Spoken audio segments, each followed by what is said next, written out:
How does it work? Oh, it's very simple. Scissors cuts paper, paper covers rock, rock crushes lizard, lizard poisons Spock, Spock smashes scissors, scissors decapitates lizard, lizard eats paper, paper disproves Spock, Spock vaporizes rock, and as it always has, rock crushes scissors.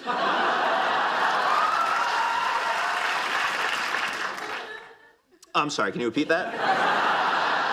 So this is the first and maybe only episode in a new Debunked series where I thoroughly and objectively break down the argument a content creator puts forth in order to provide the audience and the content creator themselves some food for thought, as well as maybe getting on the Group Up podcast one day to further debate these ideas, but that's probably never gonna happen, alongside actually using my degree that costs $9,000 a year, but hey, that's by the by. This one is a response to Samito's video explaining why Overwatch 2 or 5v5 will never work, through the lens of counterswapping. It's a 20-minute video reacting to a game that Flats had on Junkertown, where seemingly the game was just the tank swapping back and forth constantly. While Sam didn't have a scripted breakdown because he was reacting to it on stream, there were still some great parts that articulated what Flats was going through and the whole issue of rock, paper, scissors type counterswapping. I actually want to take a slightly different approach here. I'm not gonna actually deny that counterswapping exists.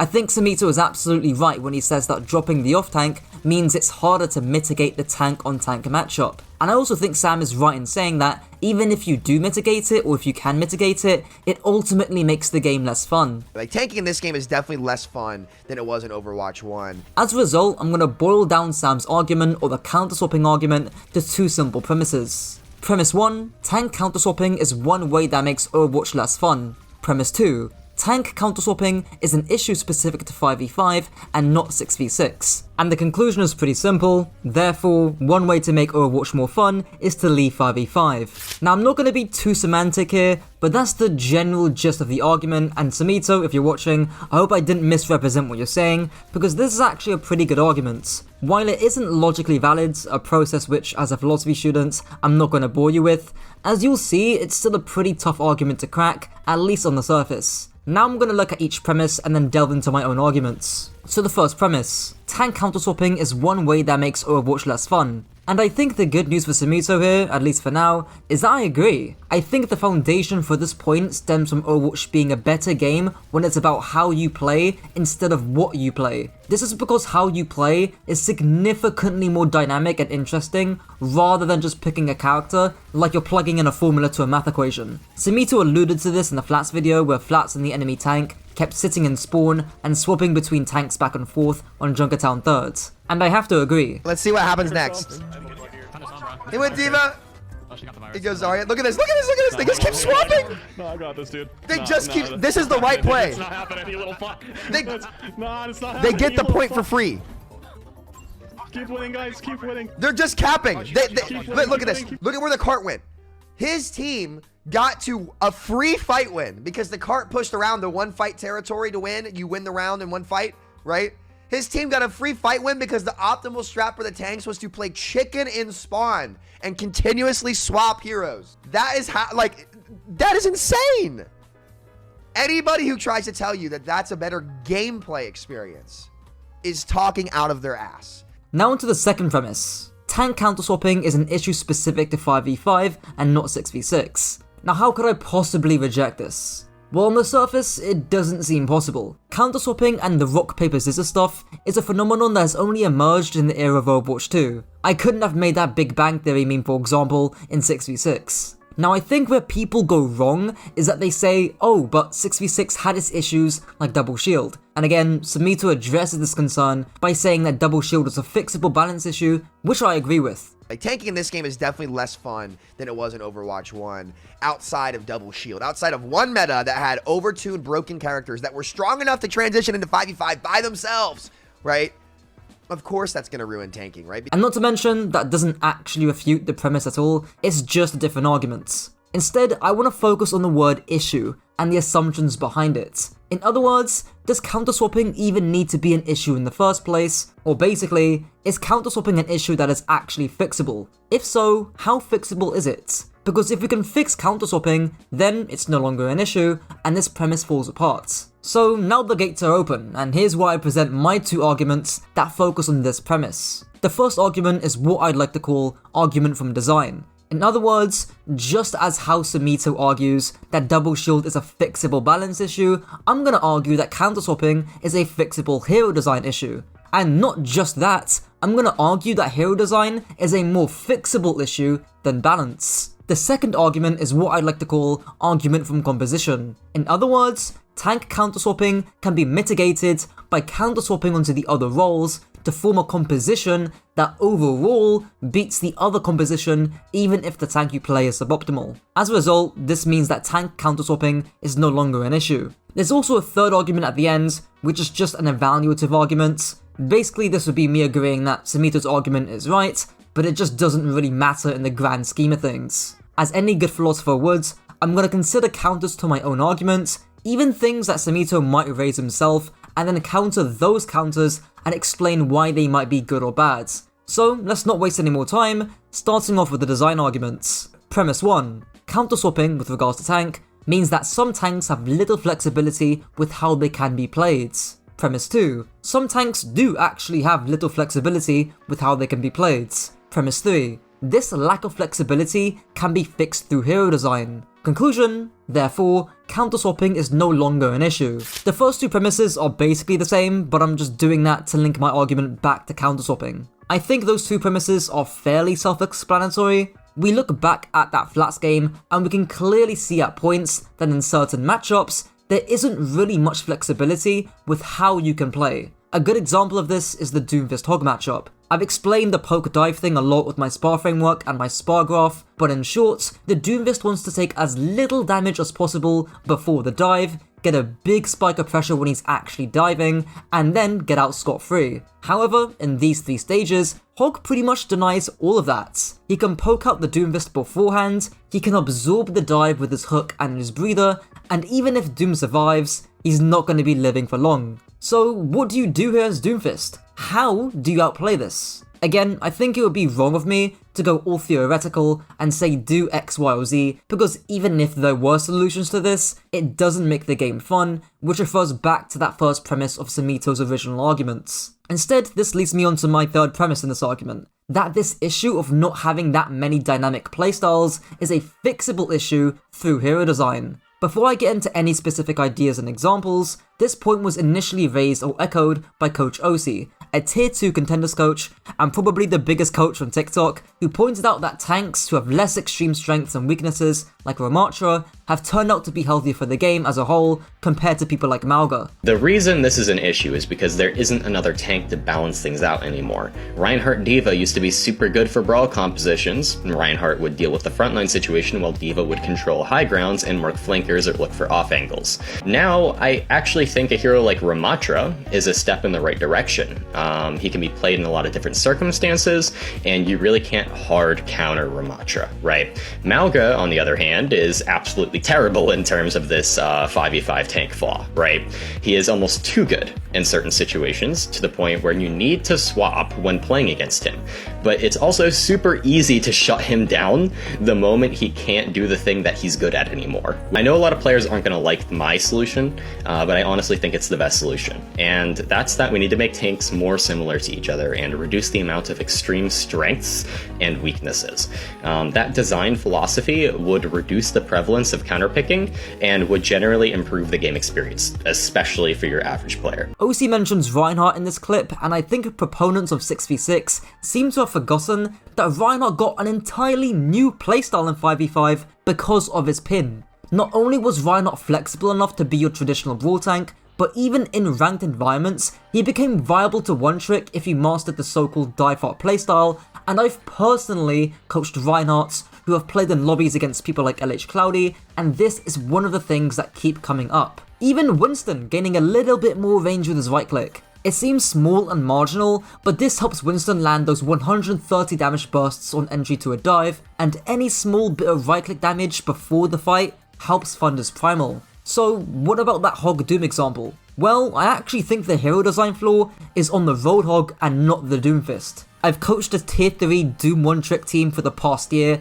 and we've played against a billion different teams and a billion different heroes, and the one constant we've always kept is the Doomfist. In other words, Doomfist has enough playstyles to alternate between when playing against different comps on a variety of different maps. Hog on the other hand has historically been reliant on his one-shots, and before the DPS passive, he was an issue because of how unkillable he felt. The solution in my eyes is simple: reduce the guy's range, damage, and or sustain, and give the guy either mobility or utility. I've talked many a time before about that experimental card where Hog drops a cloud of healing and damage reduction, which I think would be pretty good against dive heroes. And this would give Hog, and frankly the entire lobby, way more dynamism. The enemy dive team now have to make a risk-reward play on whether to commit to the dive or leave, and Hog's counterplay is no longer locked to whether he just hits the hook or not. This damage reduction AoE thing could have even been a throwable like his trap, or maybe it applies to a single target, or maybe Hog needs LOS to his support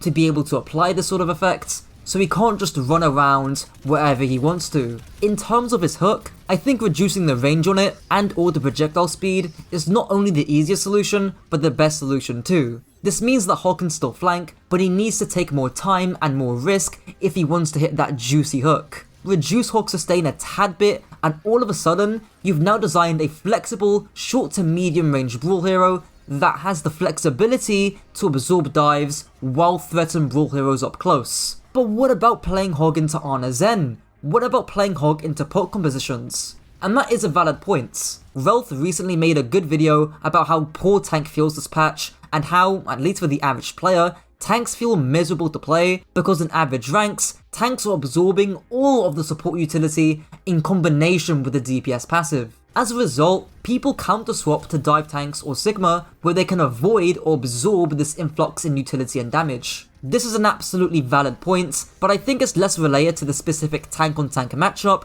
or the rock paper scissors stuff, which is what I'd like to keep the scope of this video within, but these issues instead are stemming more from the support and the DPS passive rather than inherent 5v5 issues. The last tank I'll go over in terms of design is Zarya. Malga I've already made a video on, and frankly every single content creator has, so I'm not gonna rehash old grounds. But I think Zarya needs some hero design changes too. We look at when Zarya was at a peak in Overwatch 2, which was last year's playoffs patch, and she still wasn't played unless your name is Dallas Fuel. That has to tell us something about Zarya's inherent design, which is to do with her survivability. She can do a fuck ton of damage and enable a team like nobody else, but on the flip side, she herself is extremely squishy and has basically no mobility. Of course, you could just give her more HP, but then we're going into like a Malga kind of territory, where you have infinite sustain and insane damage. Instead, I think mobility is the smarter option. In other words, I would put forth that when Zarya's last bubble pops, she gains a movement speed bonus.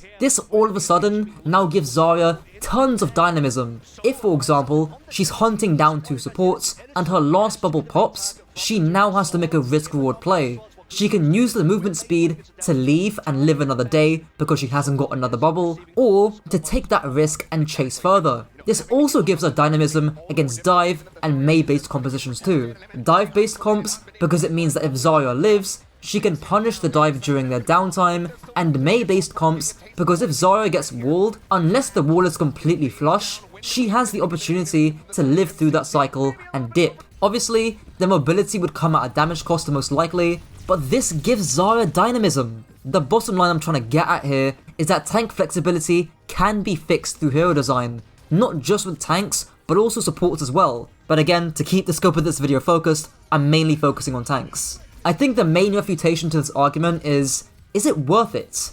In other words, how realistic and fixable is this? Hero designs and reworks can take ages to implement. I mean, it took Hog 7 seasons to get a new ability that, let's be real, doesn't even do all that much, and people are still split on the Sombra rework. My counter to this counter is that hero design is a one and done fix, but balance isn't. In other words, balance is something you constantly tweak, but hero design is something that, if done right, you never really have to worry about again. It's why I say in my hero guides, unless a hero gets a rework, the advice still applies, because the way you fundamentally play the hero isn't gonna change off number tweaks. It's balance hero band-aids versus root cause hero design fixes. I also might be ignorant on this, but some of the ideas I've put forth shouldn't be that hard to implement, I think. I'm obviously not a game designer. I mean, for fuck's sake, I'm jobless doing a philosophy degree. Go on LinkedIn and Indeed right now. Search up the jobs you can get with your degree. If it's more than 30k a year, I'll give you a high five. But in my mind, adding some movement speed buff after a bubble breaks shouldn't intuitively be that hard.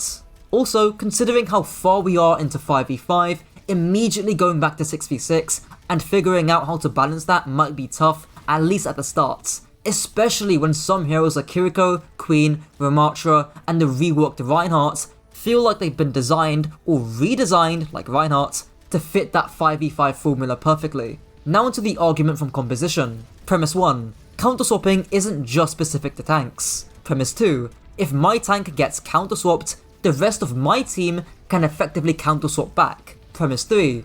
Roles that aren't tank, i.e. DPS and support, that decide to counterswap end up minimizing the tank counterswap phenomena, aka rock, paper, scissors. Therefore, tank counterswapping is no longer an issue. Now intuitively, this seems like a weird argument to make. After all, on the surface, it seems that what I'm saying is the solution to rock, paper, scissors is more rock, paper, scissors, but to different roles. But really, the crux of this argument is that when you expand the counterswapping from tanks to the rest of the DPS and support cast, the game becomes significantly more dynamic. Coffee brought this up months ago, explaining how, even if Mauga directly counters Doomfist, Doom's comp as a whole can counter the Mauga comp. Doomfist counters the Mauga comp, but Mauga as a character counters Doomfist.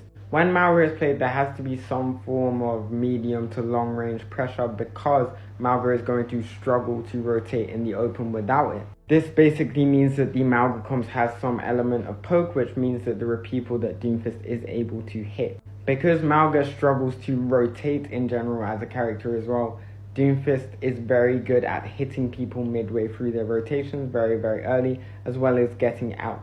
To be honest, the only real reason why I describe Mauga as a Doomfist counter is because Mauga looks to brawl. Obviously in the short range, Mauga's time to kill is absolutely insane. But if the Doomfist does have a team or a team composition that actually allows him to get in and get out consistently, Doom is not a bad matchup for Mauga. There's plenty of examples with this. Zarya vs Sigma for example. Zarya's better into Sigma, but Sigma may comp destroy Zarya. Zarya vs Winston too. Zarya loses to Winston, sure, but if you're playing Zarya Reaper or Zarya Bastion, that becomes a lot more feasible. Just yesterday, there was a clear-cut example of this with Ex Oblivione running Winston into Twisted Minds Mauga on Blizzard World. Mauga destroys Winston, so how and why is EXO running Winston? When you expand the game beyond the tanks, the game automatically becomes a lot more about how you play rather than what you play, and as talked about prior, that usually makes the game more fun. Now I can't speak for Chase, the Winston player in this example, in terms of how much fun he's having, but I can almost guarantee he's having more fun playing into Mauga when the rest of his team is suiting his playstyle instead of a ranked environment where randos are picking whatever they want to. I think there's two main refutations to this argument. Firstly, and I've already mentioned this beforehand, someone might say, you're not fixing counterswapping, you're just shifting it to the supports and DPS. But again, I think this refutation is relatively weak for two main reasons. Firstly, in any team game ever made, including 6v6 Overwatch, responsibility is not held in a single role. You could say that I'm shifting the counterswapping responsibility to the supports and DPS, but the same happened with 6v6, just onto the off-tank instead. If we're playing Ryan Zarya against something pokey, like Ashe, Zen, Ana, Sigma, it's partially on my off-tank to swap to D.Va. Now in 5v5, not only do you as Reinhardt have more agency, but that responsibility just goes to your supports to go Lucio, and your DPS to go Mei to wall off the rotations, or to go Symmetra, or to go a powerful hit scan, whatever the situation requires. Secondly, when you disperse responsibility away from the tank role and into the rest of the team comp, the game becomes so much more dynamic. Obviously, we should try to design tanks in such a way where they have multiple viable playstyles to avoid the fate of rock, paper, scissors, as I previously argued,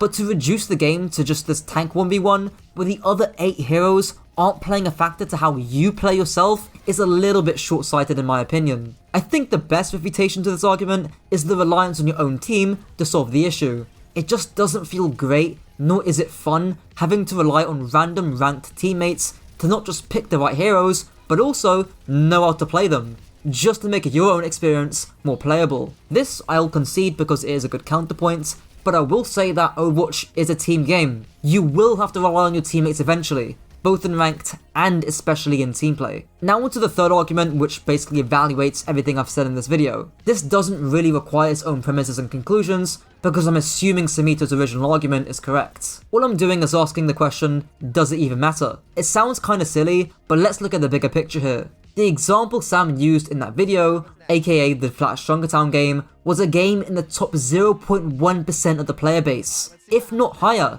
and it's only one game out of many. This game that Sam reacts to is a game where both tanks are at their skill ceiling or very close to it. But in your average plat games, players are nowhere near the skill ceiling of their heroes. Therefore, instead of counterswapping, they should actually learn to master the skill ceiling of their hero because it's actually beneficial to them in the long run. This might sound like, oh, it's a skill issue, foreheads. But think about it. If you're a gold tracer player who's not playing the hero properly and you don't have fun as a result, is that a problem with the hero tracer, or is that a problem with you, the player? Likewise, if you're playing D.Va into Zarya and you're sitting main the entire game, getting beamed, is that an issue with the D.Va or an issue with the player? Now, if you're playing D.Va into Sim, Mei, Ram, where there's almost no playstyle for you to choose from, then I could see your POV. But even then, those cases are extremely marginal, and if you are playing D.Va into Sim, Mei and Gold, you can outskill those players because they're not even a quarter way up their maximum skill ceiling. Now, that's not to say that counters don't exist, or that they make the game less fun to play.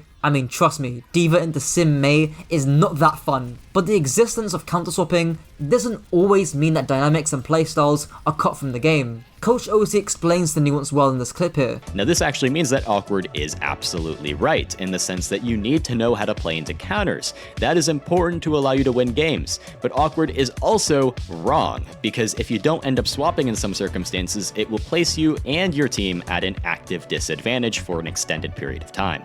If counters weren't real, professional teams would play whatever they wanted. But the fact is that counters are real. We run certain heroes for a good reason. We will swap in different scenarios to try and counter enemy compositions. And we adapt as well as we can because the fact is that money is on the line. And we will do what is necessary to win. If the people who have the money on the line are counterswapping, I can guarantee to you that it is real and it is necessary. On the flip side though, Awkward is also right about the fact that relying on counterswapping can sometimes hold a player back. You may be placing yourself on heroes you are uncomfortable with, or you could be stretching your hero pool too thin. In summary, counterswapping does exist. Counterswapping can be unfun, counterswapping can reduce how dynamic the game feels. But let's not act like there aren't fixes to counterswapping, namely hero design, or that there aren't ways to mitigate counterswapping specifically for tanks through looking at the composition more holistically. There's a valid point to be made that counterswapping does make the game less fun for both parties involved, and it's why the ultimate takeaway from this video is that certain tank heroes who don't have many flexible, dynamic or interactive playstyles need to be reworked to lower their strengths but to cover their weaknesses. Kind of what OC said at the end of his TikTok clip. As always, let me know if you liked this style of video and if there's any other videos you want me to go through, and hopefully this video was pretty easy to follow and understand. Until next time.